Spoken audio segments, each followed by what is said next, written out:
individuals and they get to your program, from my experience, the freshmen always struggle. There's always a period of time where a freshman's going to struggle. I just want to get your intake and your input on what are some of the things from your experiences that incoming freshmen struggle with? And then as a coach, how do you help them adapt to maybe speed up that process or that period of time where they are struggling? Yeah, so I think no matter what level you coach at, the thing I see the most or I've seen the most is just the level of athleticism and competition. And what I mean by that is things that maybe they could get away with in high school or prep school, they can't get away with here. And the perfect example, I had a freshman this year who he went to a prep school in Georgia, and I watched his film, and he literally could get to the rim anytime he wanted, whether it was a smart, good play or not. And he didn't have to wait for a closeout opportunity. He didn't have to wait until there was a wide gap or a reversal or a skip pass. He literally could do it whenever he wanted. And he tried to do that here, and he turned the ball over every time he touched the ball. And really good player, really good athlete, was going to be a big part of our team, but I couldn't play him until he learned how to pick his spots better. So I was really frustrated one day, and I didn't know all what I just told you. And I asked him, I said, what do you see there? Like, what do you see when you try to make that decision? And he said, I've just never had to try to see anything. I've just been able to do whatever I wanted, whenever I wanted. And it was the truth. I've seen his film. And once he was able to learn to pick his spots a little bit, he was a huge part of our team. I couldn't take him off the floor some games. So that's just one example. But the level of competition and athleticism, whether you're at a Division II junior college or NCAA Division II or obviously Division I think that's always a little bit of a learning curve for guys. And as far as like how to combat that, or sometimes you just got to struggle through it. And my job is to help you see what they don't see, or to take you where they can't quite get on their own. Like I can't give that freshman more athleticism, or, like he already has that on his own, but I can help him through film and practice to help hopefully shape his decision-making a little bit and teach him when it's a good spot to attack and when not to. So I think just having a little bit of patience for those guys is really important. And then taking the time to maybe ask them, what do you see here? Or what, it might not be that exact example, but if you have a freshman who's struggling, ask them what they're struggling with or what they see or what's not working for them. And maybe you can only try to fix something once you know what the problem is. So that's one example where it worked out for me. But I think being really patient and actually getting to know what they're struggling with is most important. Absolutely. Now, when you are evaluating these players and when you're, looking at film and those types of things, something that has come up a lot in the conversations that I've had with coaches, high school coaches in particular, when you go and you get these emails, what is an ideal, I want to think about the right way to ask, what's an ideal resume, so to speak, for a high school player? What do you want their film to look like? You want it to be 3 minutes, 4 minutes, 5 minutes, highlights, full game. What are you looking for specifically when you are watching this high school film? And then what do you do with your juniors or your sophomores going to be juniors? How do you help them prepare their film? What do you put in their film? Because I think a lot can be said and a lot can be transferred back and forth between a high school senior trying to get their film out to college coaches and then a junior college sophomore or freshman trying to get their film out to other four-year schools.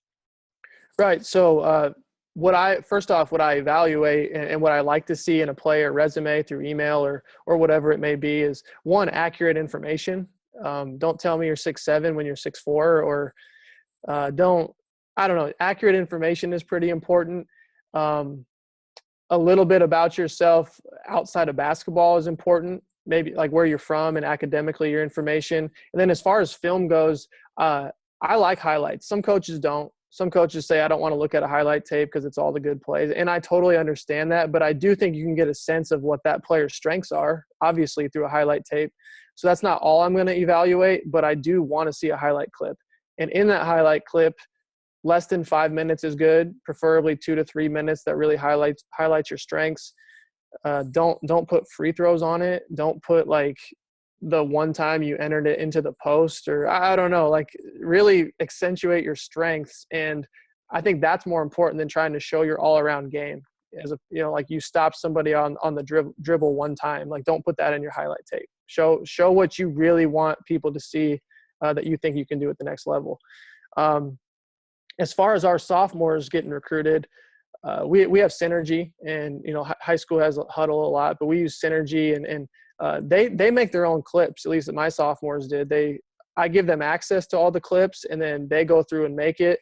And once they make it, I send it out to everybody they're interested in, or levels that I think they could play at. So, and I tell them what I just told you about what I like to evaluate with high school guys is don't make it too long, and really show what you are good at. Show your strengths. That's what a highlight tape is supposed to be. And then with that, I usually send out information about their best 2 or 3 games, and then I'll tell coaches about one of their worst 1 or 2 games too, so they can get an idea of how they play against maybe better competition, or how do they handle it when they went 1 for 12 instead of 6 for 9 like the other 2 games. So I send out highlights, I send out their GPA, and I send out some of their best and some of their worst games.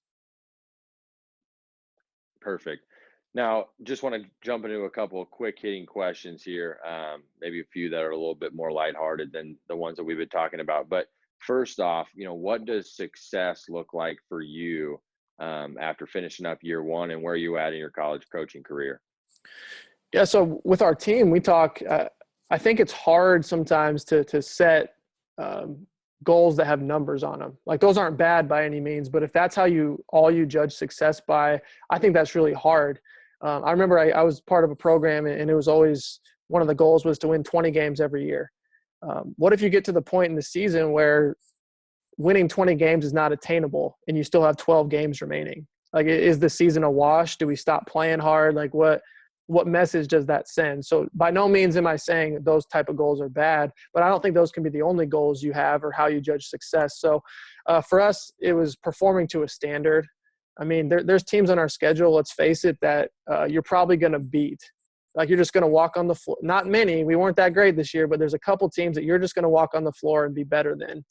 But if you beat that team 60-59 and you don't do anything that we practiced that week, is that success? I don't think so. So I think it's performing to the standard of what you want as a coach and what your team says they want to look like every single time they take the floor, no matter what the score is. So I think that's kind of I don't want that to be a cop-out of an answer, but I think success is fluid. And I think it's a little bit with what do you value as a program and a coach and your team? And are you living up to that? And if you are, to me, that's success. I also think that I've been a part of teams where, especially when I coached high school, we won 10, 11 games one year. Well, we were probably supposed to win 6 or 7. So we probably had a pretty good year. Maybe not to outside perspective, but we went about 500 and won a couple more games than other people thought we would win. So seeing improvement and performing to a standard is how I define success.